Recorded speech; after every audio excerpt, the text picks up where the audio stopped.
Pūtātara, trumpet.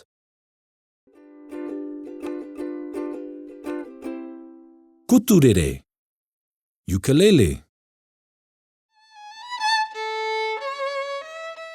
Tōiri, violin.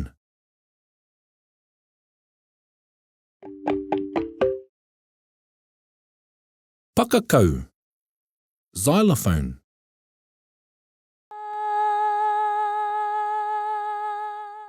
Waiata, song.